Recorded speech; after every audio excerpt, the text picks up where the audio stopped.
Not only is he the head of the body, but notice Paul says he is also not only the firstborn of creation, but he is firstborn from the dead. And he said, oh, wait a minute.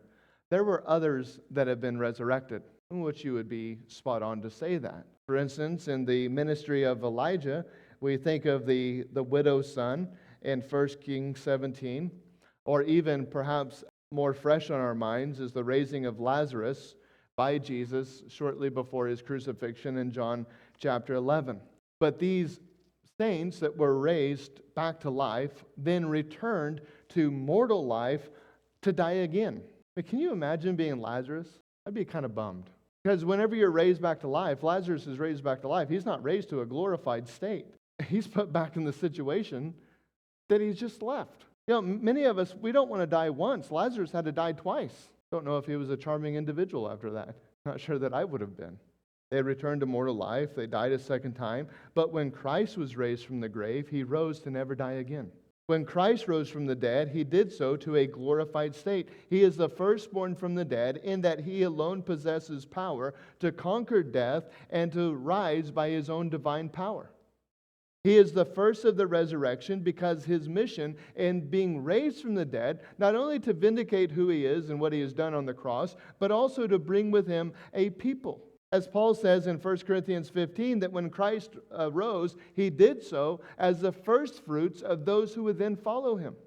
The resurrection of Christ from the dead to a glorified state is the guarantee that whenever you and I die and go to the grave, we will also be raised from the dead in the same manner that Christ was if we are united by faith to him.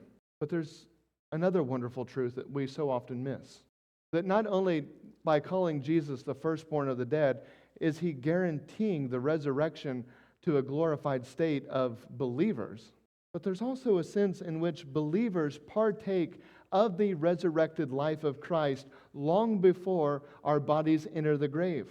Paul describes it in this way in Ephesians 2, verse 5, that our regeneration to faith in Christ is, as he says, being made alive together with Christ. You're brought from death to life. There's a spiritual resurrection that takes place, which is then followed eventually by final judgment in which death shall be no more. Neither shall there be mourning, nor crying, nor pain anymore, for these former things have passed away. John also refers to this in Revelation 20 when he writes, "Blessed and holy is the one who shares in the first resurrection.